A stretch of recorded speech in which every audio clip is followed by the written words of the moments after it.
Ladies and gentlemen, the American Jury and Bulldog Nation, just talking to these people from out in Western Kentucky, and by the way, it's the same everywhere. I mean, I've been talking to Kentuckians now for a year, and it's the same everywhere. Everybody cares about the same things. But I want you to know that not everybody is wired to care, or they just don't care. And also, plenty of people, as you know, aren't wired to fight. And one of the things that I feel really good about in connecting with Kentucky voters is they sense from me, which is real and it's true and it's accurate, it's not phony, is they sense that I'm very different and that I genuinely care and I'm genuinely willing to fight for them. For example, on the fight part, they all get a kick out of the fact that I went to jail fighting for the Durrani victims. They love that. But I want to just share with you where I get all this from and that it's so genuine. One of the first things I told the group yesterday, and it's the truth, and you all need to know this, there's not two Eric Deters. My personality, my style, and everything is the same. When I'm behind this camera, when I walk out that door, who am I? Now, I can be happy and I can be down and I can have, typical moves, but my personality is the same. I don't have, and I said, don't you guys love, I talked to these people yesterday, how politicians, that they put on that act and you can just tell it's an act, and they said, yeah, they all do it. And they said, we're glad you don't. But first off, it's my blood. I have Scot-Irish and German blood in me, and Viking blood, of course. So I have this incredible work ethic. I mean, just genetically, I've just been genetically of passion, work ethic, and willing to fight. I mean, I believe it. I mean, I genetically have the makeup for it. Then you cannot underestimate the impact of, and I've written a book about this. You can get it on Acclaim Press, and you can get it on Amazon. My brother Seth, who has cerebral palsy. So I grew up with a brother who lived with cerebral palsy, 1 year younger than me. You can't do that and not grow up. You can either grow up really bitter or you grow up with great empathy and whatnot. And I tell stories all the time walking into church. When you were young, you didn't realize people were looking at you with empathy. I was always like angry if somebody was staring at Seth, When you're young, you don't understand what they're doing. But growing up with a brother with cerebral palsy will give you some empathy. Now, this is funny, especially, I'm 59, so those of you, same age group, you're going to love this.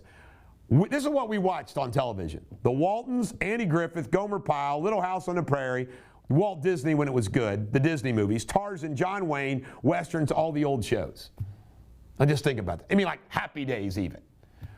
What do all those shows have in common? Gunsmoke, a moral lesson. A moral lesson. And that gets ingrained in you. I'm a product of the television and movies that I watched. Then as a Catholic, saints were hammered into us. As I told you, I once read a whole 3-volume set of saints to my little brother Richard, who couldn't quite read yet, and he got this gift, so I read him the whole set of saints. So your parent would say, well, what do saints all do? Sacrifice things. Sacrifice their lives. So that gets pounded in you. Then in my law practice, all I do is represent people helping people. Then what's happened is surrounding me. It's hysterical.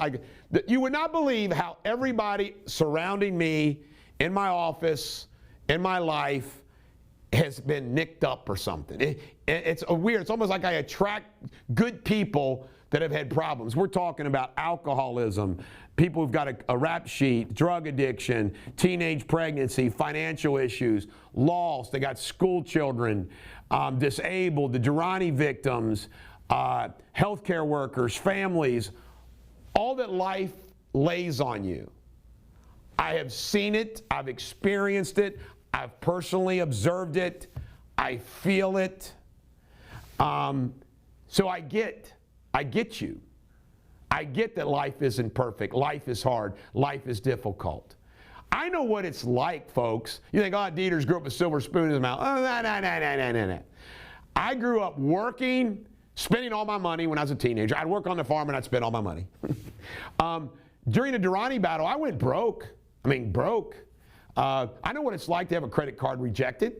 I know what it's like not to have money for payroll and, oh my God, I got to find my money for payroll. I've never missed one though. Always find a way. I mean, I know what it's like. Everything you go through, I know what it's like. You got an issue with a child, you got an issue with a grandchild, you got issues with friends and life and unemployment and fear and all that stuff, man. And everybody around me will tell you that. And by the way, my staff tells me all the time, Eric, you can't help everybody. You can't save everybody. And I usually get choked up and say, I got to try. There's a great Kid Rock song that he can't do everything, but he says, I can care. I love that song. I mean, I do. I want to literally try to help everybody. One of the reasons why I give everybody my cell phone number so you can text me is so if you got a problem that I can help you with, even if it's just a quick little advice, I'm willing to do that to you. I think government would be a lot better if those who served government served the people by caring about the people. Not PACs, not corporates, not wokeisms, not liberal media, not big major donors, that they cared about the people. Big corporation Wall Street doesn't need help. Main Street and the people need help. This is the Bulldog. Every dog has their day. Kentuckians, I love you. I'll fight for you.